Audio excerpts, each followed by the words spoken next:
वासनिक और रणदीप सुरजेवाला आज जयपुर पहुंच रहे हैं। दोपहर 1:45 की फ्लाइट से दिल्ली से जयपुर पहुंचने वाले हैं। नामांकन से जुड़ी प्रक्रिया को पूरा करने के लिए सुरजेवाला और वासनिक जयपुर पहुंच रहे हैं। हालांकि अभी नामांकन दाखिले का समय तय नहीं हुआ है। मुख्यमंत्री गहलोत, पीसीसी चीफ गोविंद सिंह डोटासरा से मुलाकात का कार्यक्रम भी उनका बताया जा रहा है। इसके अलावा कांग्रेस के विधायकों से भी सुरजेवाला और वासनिक मिलने वाले हैं और अभी ये तय होगा कि तीनों उम्मीदवारों की क्या वरीयता यहां पर रहेगी। और कहा यह भी जा रहा है कि मुकुल वासनिक पहली वरीयता के उम्मीदवार होंगे।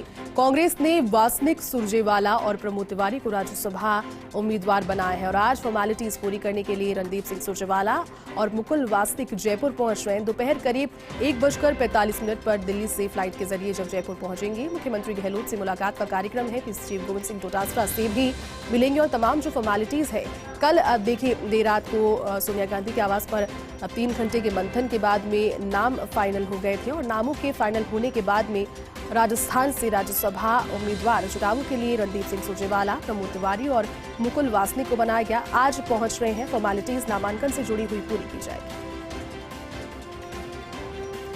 और चलिए अधिक जानकारी के साथ में ब्यूरो चीफ योगेश शर्मा इस वक्त हमारे साथ फोन लाइन पर जुट गए हैं। योगेश जी, नामों का ऐलान होते ही अब फॉर्मेलिटीज करने की प्रक्रिया शुरू हो गई है। आज पहुंच रहे हैं सुरजेवाला और वासनिक जयपुर।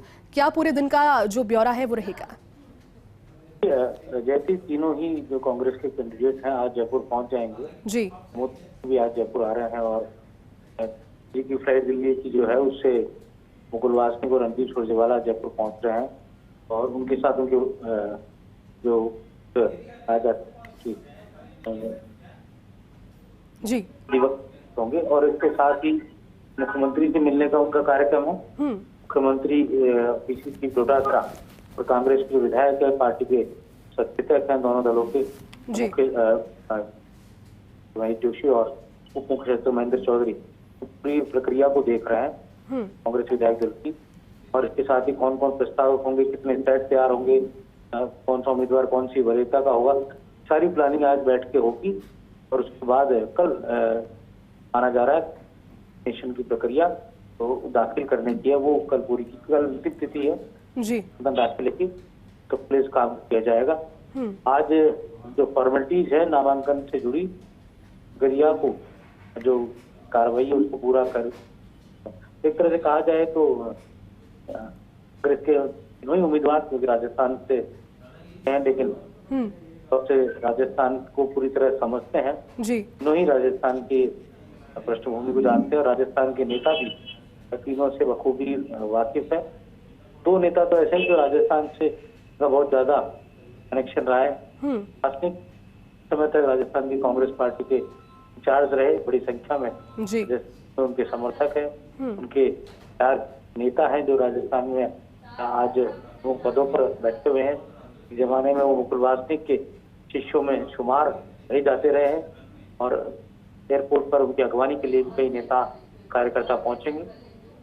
रणदीप सुरजेवाला एक बड़ा नाम पार्टी का, वो भी राजस्थान से उनको उम्मीदवार कांग्रेस ने बनाया है, वो भी राजस्थान की राजनीति के भूगोल से परिचय है, वो भी साथ में आ रहे हैं। कुल मिलाकर कहा जाए तो आज का दिन महत्वपूर्ण है। इसके साथ ही अगर उम्मीदवार सामने आता है तो पूरी बाड़ेबंदी की भी पूरी तैयारी रहेगी। बिल्कुल योगेश जी, इसके अलावा जो तीनों सीटें हैं उस पर वरीयता को लेकर भी बातें सामने आने लगी है। वरीयता को लेकर भी आज मंथन हो सकता है क्योंकि वरीयता तय करनी होती है चुनाव में कि कौन इस वरीयता का उम्मीदवार होगा जी। सीनियरिटी के हिसाब से अगर हम देखें तो मुकुल वासनिक जो कांग्रेस पार्टी के जनरल सेक्रेटरी हैं जी, मुझे लगता है कि प्रथम वरीयता के उम्मीदवार बनाया जाएगा। 41 वोट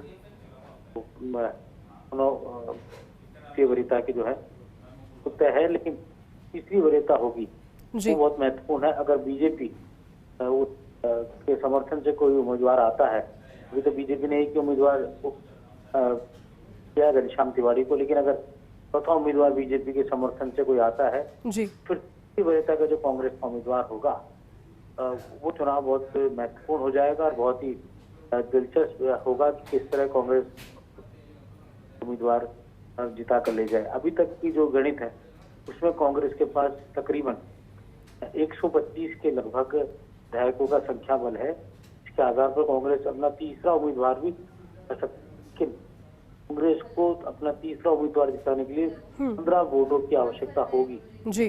और भारतीय जनता पार्टी समर्थन का उम्मीदवार होगा उस तकरीबन इससे कम वोट आवश्यकता होगी। ऐसे में ये जो गणित है उसमें कांग्रेस आगे है, लेकिन ये राज्यसभा का चुनाव है, अगले साल विधानसभा के चुनाव होने हैं जी। और आ जा सकता है कि ऊपर नीचे कोई भी वोट अगर इधर उधर होता है, क्रॉस वोट होता है, तो ये अपने आप में बेहद कांग्रेस पार्टी के लिए चिंताजनक स्थिति पैदा नहीं हो जी। बाड़ेबंदी की भी तैयारी है। बिल्कुल योगेश जी, मेरा अगला सवाल यही था कि आगे स्थितियों को देखते हुए क्या प्रदेश में फिलहाल हालात बन रहे हैं राज्यसभा चुनावों को लेकर, बाड़ेबंदी के या फिर लॉबिंग से जुड़ी हो अगर जानकारी आपसे चाहें तो उस पर क्या कहेंगे आप?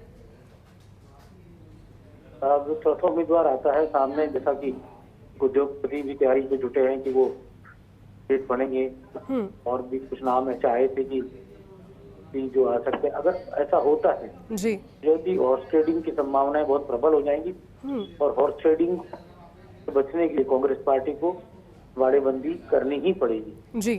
क्योंकि 13 निर्दलीय जो विधायक हैं, वो 13 के 13 जो निर्दलीय विधायक है उनका विप है वो लागू नहीं होता। मतलब कहा जा सकता है कि वो जरूरी नहीं होता कि वो दिखाकर वोट डालें जी, वो अपने गोपनीय रख सकते हैं।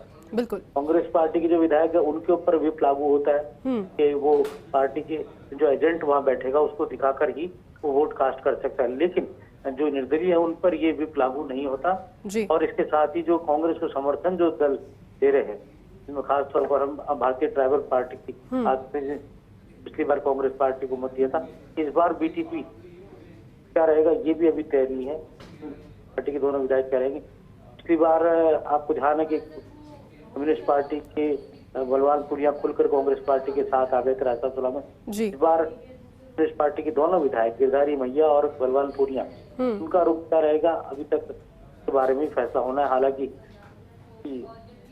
जाते हुए नजर आ सकते हैं कांग्रेस पार्टी के साथ, क्योंकि उनका कांग्रेस पार्टी से रहा है और दूसरा विचार वैचारिक जो सेकुलर वोट है मद्देनजर भी ये देखा जा सकता है जी। बिल्कुल योगेश, जैसे ही नामों का ऐलान कल हुआ उसके बाद में प्रतिक्रियाएं भी सामने आने लगी थी और अब देखना ये होगा कि अब जो प्रोसीजर है वो किस हद तक और कितनी प्रगति से आगे बढ़ पाता है। बहुत बहुत शुक्रिया योगेश जी तमाम जानकारी के लिए और साथ जुड़ने के लिए।